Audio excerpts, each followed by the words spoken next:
Entre los muchos recursos naturales con los que nos bendijo la tierra, sin ninguna duda, los vinculados a la minería son los que generaron nuestra personalidad como nación. La plata y el estaño son los dos grandes minerales que protagonizan la secuencia histórica de la época colonial y de la época republicana.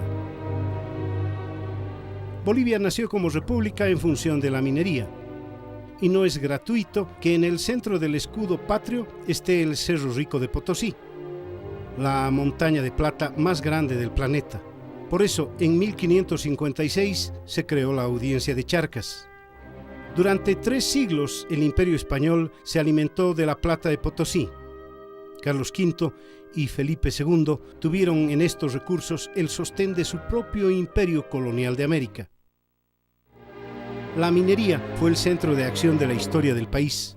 La minería marcó que Potosí se convirtiera en una de las 5 ciudades más grandes del mundo y que en 1611 tuviese más de 150,000 habitantes, una población parecida al Londres de entonces.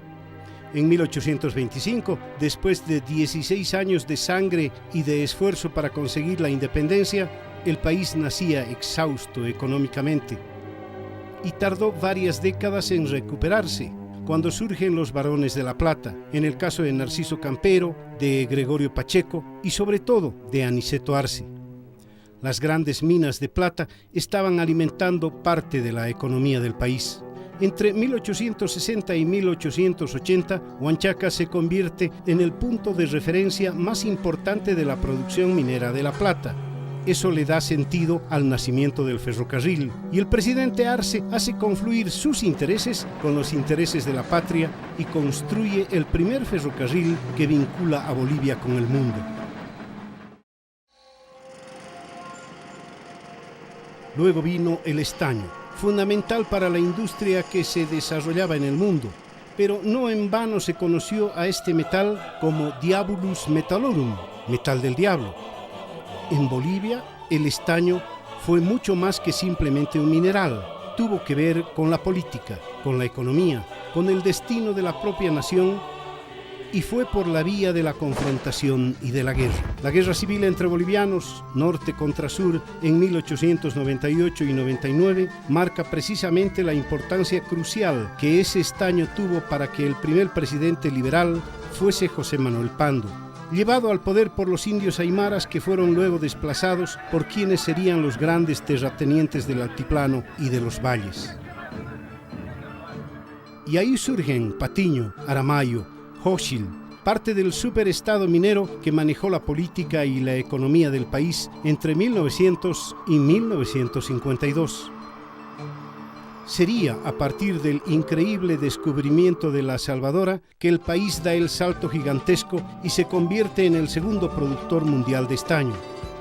Este cambio dramático se liga con la figura de Simón Patiño.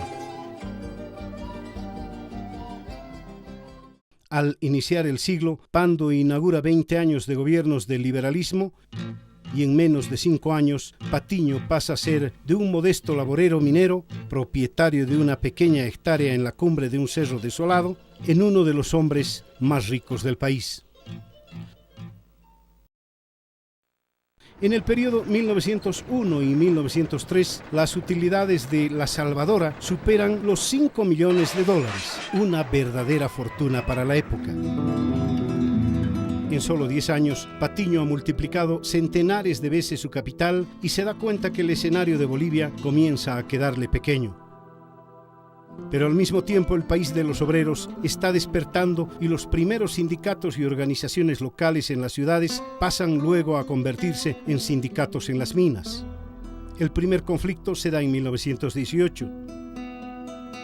Y es en el gobierno de Saavedra cuando se produce la primera gran masacre minera, la masacre de Uncía. El capital de la Patiño Mines supera varias veces el presupuesto anual del Tesoro General de la Nación Boliviana de esos años, y los mineros siguen pagando un impuesto ridículo en función de sus exportaciones y en comparación con sus utilidades. Los otros 2 varones del estaño son Félix Aramayo, con una larga tradición en la minería iniciada por José Avelino en Tupiza, en la primera mitad del siglo XIX. Los Aramayo con Félix Avelino se convierten en una potencia al principio del siglo. Carlos Víctor Aramayo va a tener propiedades que nacieron en el Real Socavón de Potosí. Tiene minas en Chorolque, Caracoles, en Tipuani y explota, además del estaño, el bismuto como un productor principal. En cambio, Mauricio Hochschild no es boliviano. Ha nacido en Biblis, Alemania. Es de origen judío, ingeniero de minas graduado de Freiberg y doctor en economía. Llega a Bolivia y comienza como rescatista de pequeña escala para convertirse en un gran minero en pocos años. Es dueño de la Unificada en Potosí, entra en Huanchaca, tiene minas en Oruro, en Vinto, en Morococala, en Colquiri y en poco tiempo va a convertirse en una figura fundamental.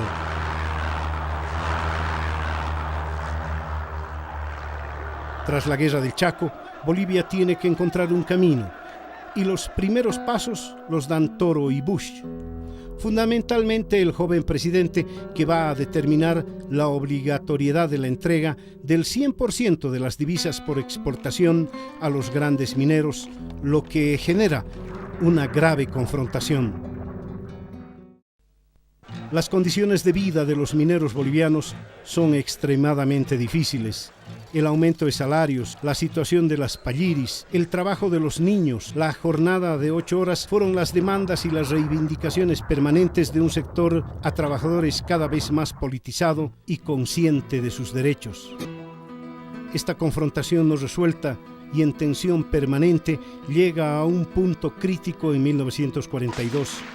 Allí, una manifestación de obreros que están reclamando un aumento del 100% de sus salarios a la mina Patiño va a ser brutalmente reprimida por el ejército. Se conoció como la masacre de Catavi en los campos de María Barzola, donde murió precisamente una mujer de ese nombre. En abril de 1952 llega al poder el MNR y la decisión es la de nacionalizar todas las propiedades mineras de la llamada rosca minera. Se crea la Comibol, que fue el sustento del país durante muchos años y el gran impulsor del oriente boliviano, pero que tuvo un hipercrecimiento durante los siguientes años hasta que en la década de los 80 del siglo XX se produjo un quiebre traumático en la estructura de la economía de Bolivia. Quiebre negativo para la gran mayoría de la población, sobre todo para los trabajadores mineros que veían con asombro la llegada del fin de la historia, merced a la caída estrepitosa de los precios internacionales de las materias primas. El cierre de las minas ocasionó la denominada Marcha por la Vida, detenida por el ejército en Calamarca. Sin embargo, hoy el panorama económico mundial ha cambiado. Surgen nuevos paradigmas y con ello nuevas necesidades de materias primas estratégicas como los minerales. Países insurgentes, nuevas potencias económicas y mercados de consumo hacen que los minerales se constituyan en un recurso natural insustituible para el desarrollo tecnológico.